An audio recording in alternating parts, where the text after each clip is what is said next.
అందరికీ నమస్కారములు. ఈ కార్యక్రమం 22/11/2025 నల్గొండ జిల్లా పరిషత్ కార్యాలయం నల్గొండలో జరుగుతుంది. ఎందుకు ఈ కార్యక్రమం నిర్వహిస్తున్నాము, దీనివల్ల ఏమి చెప్పదలుచుకున్నాం మీ అందరికీ, ఇక్కడ ఎవరిని సమన్వయం చేయబోతున్నాం. మే 18, 2025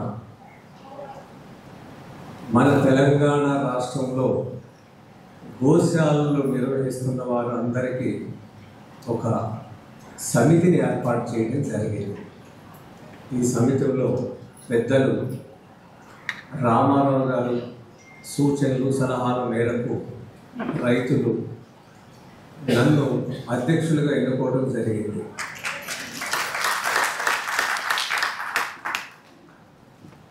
ఈ కార్యక్రమం జరిగిన తర్వాత ప్రతి నెల ఒక సమావేశం జరుగుతుంది భాగ్యనగరంలో. ఈ సమావేశం మొట్టమొదటి సమావేశం పాడి పంట రైతులు గోశాలను నిర్వహిస్తున్న వారిని సమన్వయం చేయడానికి మొదటి సమావేశం ఈ నల్గొండ జిల్లాలో జరుగుతుంది. ఈ సమావేశానికి తెలంగాణ గోశాల సేవా సమితి సభ్యులందరూ ఎంతో సమయాన్ని ఇచ్చి మన జిల్లాకి వచ్చారు. మా కార్యాలయం సుభాష్ పాలేకర్ గారు నా గురువు, రాజీవ్ కృష్ణ గారు నా గురువు. మా కార్యాలయానికి ఈ 13-14 సంవత్సరాల్లో అటు రైతులు వస్తున్నారు, గోశాల వాళ్ళు వస్తున్నారు, వాణిజ్యపరంగా గోవులు పెట్టుకుని పాలు తీసుకుని విక్రయించే వాళ్ళు వస్తున్నారు, పేషెంట్లు వస్తున్నారు. ఇది ఎంత బాధాకరం. పేషెంట్లు, మీరు డాక్టర్లు కాదు, పేషెంట్లు వస్తున్నారు. ఇవన్నీ సమన్వయం చేసి ఒక జిల్లాలో మీరందరూ కలిస్తే ఇక్కడ డబ్బు పెట్టేవాళ్ళు ఉన్నారు, సమయాన్ని పెట్టేవాళ్ళు ఉన్నారు, సమయంతో పాటు మనసు పెట్టేవాళ్ళు ఉన్నారు. ఏం చేద్దాం అనే దానికి నా భావాన్ని నేను వ్యక్తపరుస్తున్నాను. గోవు పాల ద్వారా వచ్చే ఆదాయము సంవత్సరంలో 6 నెలలు మాత్రమే, మహా అంటే 8 నెలలు లాక్టేషన్, మిగిలిన రోజులు పాలు ఇవ్వదు. కానీ ఆవు పేడ మూత్రం జీవితాంతం ఇస్తుంది ఆవు. దీని ద్వారా ఆదాయాన్ని పెంచుకోవడం అనేది మనం చేయాలి. పాలు అనేది చాలా చిన్న వస్తువు, ఆవు నుంచి వచ్చే దాంట్లో చాలా చిన్న వస్తువు. దానికన్నా అమూల్యమైనవి గోమయం, గోమూత్రం. దీన్ని ఒకవైపు సుభాష్ పాలేకర్ కృషి విధానంలో ఈ 16 సంవత్సరాల్లో వ్యవసాయాన్ని నేర్పిస్తున్నాము. రజని ఆవిడ మాట్లాడారు కానీ ఆవిడ సరిగ్గా చెప్పాల, సమయం 2 నిమిషాలు ఇచ్చారు. ఆవిడ తిరుమలకి స్వామివారికి బియ్యం పంపించింది మన జిల్లా నుంచి.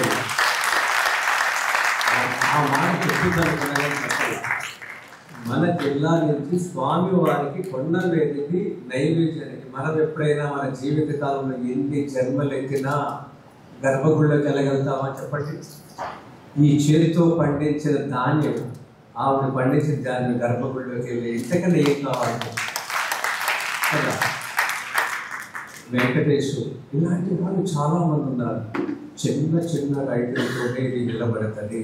ఆవు మనం అనుకున్నాం కదా, మూత్రం రోజు ఇస్తుంది. ఎంత ఇస్తుంది? 10 లీటర్లు ఇస్తుంది రోజుకి. 10 కేజీల పేడలు ఇస్తుంది. ఇక్కడ నేను ఒక డబ్బా తెచ్చాను. ఇది 15 సంవత్సరాల నుంచి నేను చేస్తున్నాను నా గోశాలలో. నాకు 2 గోశాలలు ఉన్నాయి. నాది కృష్ణా జిల్లా.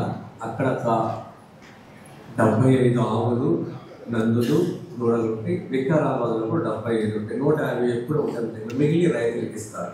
మూత్రంతో నాకు ప్రతి నెల ఒక గోశాల నుంచి 5.5 లక్షల రూపాయలు ఖర్చు అవుతున్నాడు. ఒక గోశాల 2 గోశాలలో 11 లక్షలు ఖర్చు అవుతుంది. అక్కడ వ్యవసాయము, పాడి పరిశ్రమ, గో ఉత్పత్తులు నేర్పించడానికి, పని చేయడానికి మొత్తం మీద ఒక 40 మంది పనిచేస్తారు. ఇక్కడ తరగతులు శిక్షణ ఇస్తాం. ఇప్పుడు ఈ మూత్రంతో షాంపూ తయారు చేస్తాం. ఈ షాంపూ ఎవరికైతే చుండ్రు ఉందో మీ ఇళ్లలో పిల్లలకి 1 లేదా 2 స్నానాలకు చుండ్రు పోతుంది. లేకపోతే నన్ను పట్టుకోండి, ఇది పోకపోతే. ఇలాంటివి ప్రతి దానికి సమాధానం ఉంది గోవు నుంచి. మనం గోశాలు నిర్వహిస్తున్న వాళ్ళకి నెక్స్ట్ మీటింగ్లో మీ అందరికీ ఈ ట్రైనింగ్ ఇప్పించే బాధ్యతలు మేము తీసుకుంటాం. ఈ తీసుకున్న వస్తువుల్లో ప్రధానంగా ప్రతి ఇంట్లో ఈ రోజున మనం వాడే దైనందిన జీవితంలో వస్తువుల్లో పళ్ళ పొడి, షాంపూ, పేస్ట్, ఫ్లోర్ క్లీనింగ్, ఇలాంటి డిష్ వాష్ పౌడర్ ఉన్నాయి కదా, ఇవన్నీ కూడా ఆవుతో తయారు చేయొచ్చు. ఆవు పేడ, మూత్రం, కొన్ని రకాల హెర్బ్స్తో తయారు చేయొచ్చు. మన ఏ ఎంఎన్సి కంపెనీ వస్తువులు వాడక్కర్లేదు. నెలకి ఒక ఇంటికి 500 నుంచి 2000 రూపాయలు ఎంఎన్సి కంపెనీ వస్తువులు మనం వాడుతున్నాం. చిన్న గ్రామాలకు కూడా విదేశీ వస్తువులు వచ్చేసింది. ఆవు ఉందనుకోండి, ఇవన్నీ నేర్పిస్తాం. ఈ గోశాల వాళ్ళకి ట్రైనింగ్ ఇస్తే ఇవన్నీ వాళ్ళు నల్గొండ జిల్లా ఒక బ్రాండ్ క్రియేట్ చేస్తాం. నల్గొండ జిల్లాతో అందరూ అన్నింటిలో మాస్టర్స్ అవ్వలేదు. ఒకరు షాంపూ తయారు చేయండి, ఒకరు పళ్ళపొడి తయారు చేయండి, ఒకరు ధూప్ స్టిక్స్ తయారు చేయండి, ఒకరు లాక్స్ తయారు చేయండి. ఎందుకంటే హిందూ ధర్మంలో దహన సంస్కారాలకి పెద్ద పెద్ద వాళ్ళ ఇళ్ళలో కూడా చూశానండి, శ్మశాన వాటికల్లో పాత టైర్లతో కాలుస్తున్నారు. అమెరికా నుంచి వచ్చినవాడు నా తండ్రికి టైర్ ఎందుకు పెట్టారని కూడా అడగట్లేదు. అంటే ఆ జ్ఞానం పోయింది. టైర్ ఎందుకు పెట్టారని కూడా అడగట్లేదు. నేను చూసాను నా కళ్ళ. అంటే ఎక్కడికి వెళ్ళిపోయాం మనం? ఒక కట్టెతో కాల్చాల్సిన కట్టెలు లేవు. అదే మీరు లాక్స్ తయారు చేసుకున్నారనుకోండి, 100 కేజీలు మనం కట్టెల్ని కాలుస్తే వచ్చే ఎంత ఎనర్జీ అయితే వస్తుందో ఇది 60 కేజీలకే వస్తుంది. ఇలాంటివి మనం నేర్పించి అన్ని దహన సంస్కారాల్లో పెట్టవచ్చు. లేకపోతే హోటల్ ఇండస్ట్రీకి కట్టెల మీద వండే వాళ్ళకి సప్లై చేయొచ్చు. అలాగే ఆడపిల్లలకి జుట్టు అంటే చాలా ఇష్టం. జుట్టు రాలిపోతుంది చాలామందికి. ఎంతమందికి నేను మొన్న పద్మావతి యూనివర్సిటీ కాలేజీలో నన్ను మాట్లాడమన్నారు.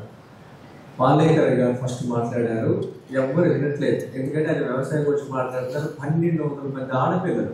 తర్వాత నన్ను మాట్లాడమన్నారు. ఆయన మాట లేదు, నా మాట వింటారని నేను మాట్లాడినాను. లేదు, 2 నిమిషాలు టైం ఇచ్చారు. నేను అడిగింది 2 మాటలు. ఎంతమంది ఆడపిల్లలు రైతుల్ని పెళ్లి చేసుకుంటారని అడిగారు. 1200 మందిలో 6 చేతులు ఎత్తారు. అలా ఉంది రైతు పరిస్థితి. రెండోది ఏమడిగానంటే, తలస్నానం చేసినప్పుడు బాత్రూంలో ఎంతమందికి ఆడపిల్లలకు జుట్టు కాలిపోతుందని అడిగారు. అందరూ చేతులు ఎత్తారు. దీని రహస్యం నేను చెప్తాను. సైలెన్స్లో ఉంటే అంత సైలెన్స్ ఉంటారు. పాలేకర్ గారు అడుగుతున్నారు, అక్కడ డీన్ అడుగుతున్నారు, ఏంటి అందరూ సైలెన్స్ అయ్యారు అని. ఇలా అడిగాడు అనగానే జుట్టు రాలిపోతుందని ఆయన నవ్వుతున్నాడు. అయితే జుట్టు అంటే అంత ఇష్టం అందరికీ. మరి ఆ జుట్టుని మనం విదేశీ కంపెనీలు ఒక సెలబ్రిటీ చెప్తే మనం అవి వాడుతున్నాం. ఈ ఆడపిల్ల కాలేజీలు ఎక్కడైతే ఉన్నాయో ఈ కాలేజీల దగ్గరికి వెళ్ళి తెల్లవాడు మనకి టీ అలవాటు చేశాడు ఫ్రీగా, తర్వాత అమ్ముతున్నాడు. ఈ షాంపూ ఏం ఖర్చు ఉందండి? ఆవు మూత్రంతో తయారు చేసినాం. ఖర్చు కొంచెం ఉంది, అస్సలు లేదని కాదు. కుంకుడికాయలు, సీకాకాయ, జటామాంసి, బావంచాలు, కళ్ళు, ఇవన్నీ ఆయుర్వేద షాపుల్లో దొరుకుతాయి. ఇది ఎలా తయారు చేయాలని నేర్పిస్తాం. ఇది తయారు చేసి ఫస్ట్ బ్యాచ్ మన కాలేజెస్లో పిల్లలకి ఇచ్చామనుకోండి, ఎలా వాడాలి, ఎలా రుద్దుకోవాలి, ఎంతసేపు ముందు పెట్టాలి, ఇవన్నీ చెప్తాను మీ గోశాల వాళ్ళకి, గో ఆధారిత రైతులకి. ఈ గో ఆధారిత రైతులు ఖాళీగా ఉన్నప్పుడు ఇట్లా మార్కెట్ చేసి గోశాలకు సపోర్ట్ చేయాలి. ఇలా మనం ధూప్ స్టిక్స్ ఇది వెలిగించారు. ఇప్పుడు చూసారా మీరు పరిమాణం ఎలా ఉంది? ఇక్కడికి కొంచెం వెలిగించాము. ఇక్కడ ఇది ఒక ఆవు 10 కేజీలు పేడని ఇస్తుంది. 1 కేజీకి 60 తయారు చేసి ధూప్ స్టిక్స్. ఒక కేజీకి 60 తయారు చేయొచ్చు. అంటే 10 కేజీలకి ఎన్ని చేయొచ్చు? 600. ఇది 20 రూపాయలకు అమ్ముతున్నాం. ఇక్కడ బయట ప్రకాశం జిల్లా నుంచి ఒక ఆవుని పెట్టుకుని 1 ఎకరం చేస్తా ఇక్కడికి వచ్చి అమ్ముతున్నాడు. అంటే ఎంత ఉందో చూడండి ఆదాయం ఒక ఆవుతోనే. జైపాల్ రెడ్డి అని బయట ఉన్నాడు, మీరు చూడండి. ఇది 20 రూపాయలకు అమ్ముతున్నాడు. అంటే మనకి 10 కేజీలు ఆవు పేడ పట్టుకుంటే 600 వస్తాయి. ఈ పేడని మీరు తెల్లారుజామున నేల మీద పడకుండా పట్టుకోవాలి. బ్రహ్మవంతులు పట్టుకుంటే ఇంకా మంచిది. పట్టుకోలేకపోతే పైన తీసుకున్నా సేకే మీకు 300 పీసులు అయితే వస్తాయి. దీన్ని ఎక్కడ అమ్మాలి, ఎవరు కొంటారు? ఇది కదా ప్రశ్న. మీకు మన నల్గొండ జిల్లాలో ఉన్న పురాతన దేవాలయాల దగ్గరికి వెళ్ళి అయ్యవార్లకి ఇది ఇచ్చేసేయండి, ఫ్రీగా ఇచ్చేసేయండి. ఒక రౌండ్ ఇస్తే దీని పరిమళం ఒక పవిత్రత ఉంటుందన్నమాట. ఇప్పుడు ఇందాక వ్యవసాయ అధికారి గారు చెబుతున్నారు, చాలా పవిత్రంగా కనబడుతుంది ఈ కార్యక్రమం. ఎందుకు తెలుసా? ఈ కార్యక్రమానికి రావడానికి ముందు మన సురేష్ గుప్తా గారు కింద గోవుతో పూజ చేయించారు, గోవుతో పూజ చేశారు. అలాగే దీన్ని మీరు అయ్యవారికి ఇస్తే వాళ్ళే తీసుకోబడ్డారు, భక్తులు చెప్తారు. ఇలా పవిత్ర నీళ్ళు ఎక్కడ కూడా కెమికల్ లేవు. ఇలా మీరు ఒక పళ్ళ పొడిని, అలాగే షాంపూని, డిష్ వాష్ పౌడర్ని ఇవన్నీ తయారు చేయడానికి నేను మళ్ళీ ఇంకోసారి వస్తాను. వచ్చేటప్పుడు వీళ్ళందరినీ తీసుకొస్తాను. ప్రతి దానికి మనం అలోపతి డాక్టర్ దగ్గరికి వెళ్ళాల్సిన అవసరం లేదు. నా వయసు ఇప్పుడు 56 సంవత్సరాలు. నేను పాలేకర్గా సిద్ధాంతాన్ని ఆచరించిన తర్వాత 16 సంవత్సరాల నుంచి నేను ఒక సింగిల్ టాబ్లెట్ వేసుకోలేదు. గత సంవత్సరం విశాఖపట్నంలో భోజన పండగ చేశాను. 5 రోజులు. ఎంతమంది వచ్చారు తెలుసా? 10,000 మంది వచ్చారు. రోజుకు 2,000 మంది వచ్చారు, 10,000 మంది వచ్చారు 5 రోజులు. అలాంటి కార్యక్రమం మనం ఇక్కడ పెడదాం. మన నల్గొండలో పెట్టి ఎవరైనా ముందుకు వస్తే దీనికి రోజుకు 2,000 మందికి మా రైతులు ఉన్నారు, ఒక్కొక్కరు ఒక 25 కేజీలు 50 కేజీలు బియ్యం ఇస్తారు.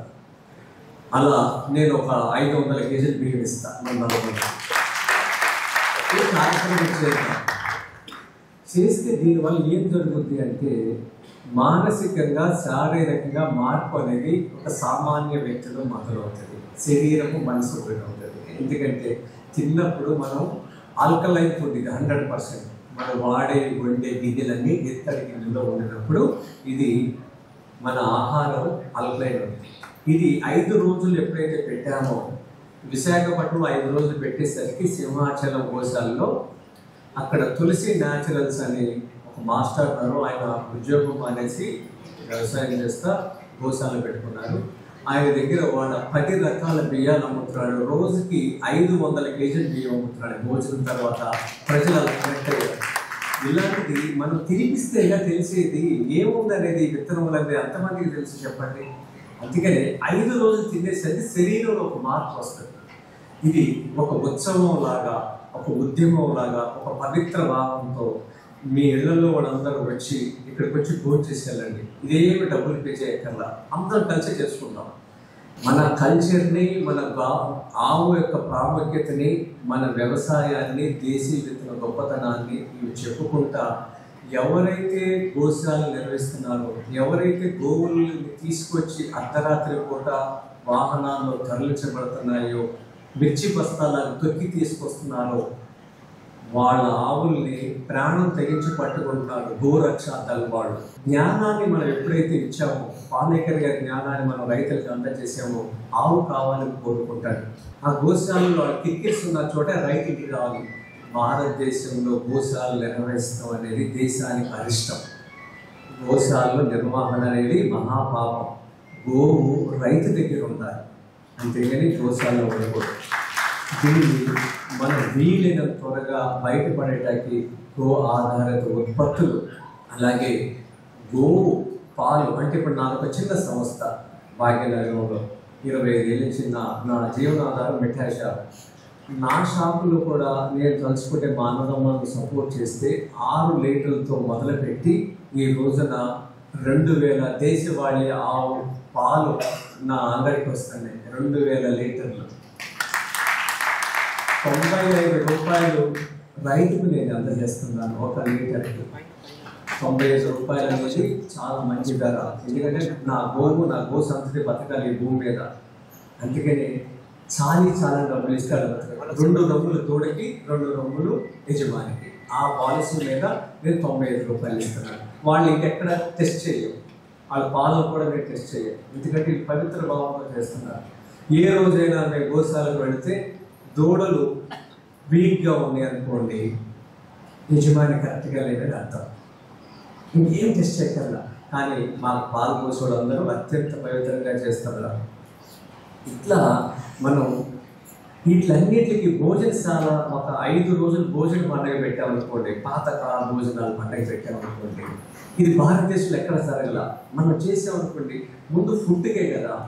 ఇస్కాన్ వ్యవస్థాపకులు శ్రీ ప్రభుపాదుల వారు అమెరికా వెళ్ళినప్పుడు 1960-70 ప్రాంతంలో హిప్పీ కల్చర్ ఉండేదంట. అప్పుడు వాళ్ళందరూ ఏంటంటే అమ్మా నాన్నల్ని వదిలేసి బయట స్వేచ్ఛగా తిరుగుతాం అనేది, మాకెవరికి సంబంధాలు ఏమీ. అలాంటి ప్రతికూల వాతావరణంలో ప్రభుపాదుల వారు హరే రామ రామ రామ హరే హరే, హరే కృష్ణ కృష్ణ కృష్ణ హరే హరే చెప్తే ఎవరు ఈ కృష్ణ అని వాళ్ళు ఆలోచన చేశారు. వాళ్ళకి మన భారతీయ సంస్కృతిలో 70 రకాల వంటలు పెట్టారంట ప్రతిరోజు హిప్పీ. అప్పుడు వాళ్ళందరూ ఎవరు రాముడు ఎవరు, కృష్ణుడు ఎవరు, భారతం ఏంటి, రామాయణం ఏంటి అని ప్రభుపాదుల వారిని అడిగితే వాళ్ళందరికీ భోజనం ద్వారా తినిపించి మన ధర్మం గురించి చెప్పడం మొదలుపెట్టారు. అలా గడిచిన ఈ 75 ఏళ్ళలో, స్వతంత్రం వచ్చిన 78 ఏళ్ళలో, హరిత విప్లవం వచ్చిన 70 ఏళ్ళలో సర్వనాశనం అయిపోయాం. వెనక్కి తిరిగి చూసుకుంటే ఫార్మా ఇండస్ట్రీ కూడా పెద్దదైపోయింది. ఇక్కడ ఎవరు ఏం సాధించారు చెప్పండి? ప్రతి ఇంటికి ఒక పేషెంట్ ఉన్నాడు. వాళ్ళ ఏం సాధించారు చెప్పండి హరిత విప్లవం ద్వారా? ఇది పాడి పంటని వేరు చేశారు. మళ్ళీ ఒకప్పుడు రైతు దగ్గర 100 ఆవులు ఉండేవి, ఇప్పుడు 2 ఆవులు కూడా లేవు. మునుగోడు గ్రామంలో 2 ఆవులు కూడా లేవు. మునుగోడు అయితే మేము చూస్తే ఇప్పుడు 100 ఆవులు ఎక్కడ ఉన్నాయి, అక్కడెక్కడ గోశాలలో ఉన్నాయి. ఈ పాడిని పంట చేసే వాళ్ళకి అప్పచెప్పాలి, పాడి పంటను మళ్ళీ కలపాలి, 2 విడదీసేసారు వాళ్ళు. అందుకని ఇవన్నీ శ్రీకారం చూడదాం మన నల్గొండ నుంచి. ఒక సంస్కృతిని ఒక గోశాల కేంద్రంగా చేయాలనేది నా కోరిక. అక్కడ పెరిగిన ఆవుల్ని రైతులకు వితరణ చేయాలనే కోరిక. వాళ్ళు పండించిన ఉత్పత్తులు గోశాలలో అమ్మకాలు జరగాలి. అలాగే ఆ రైతులు పండించిన గడ్డిని గోశాలకు ఇవ్వాలి. గోశాల ఎరువు గోశాల వాళ్ళు రైతులకు ఇవ్వాలి. ఇలా మనం కలిసి పనిచేద్దాము.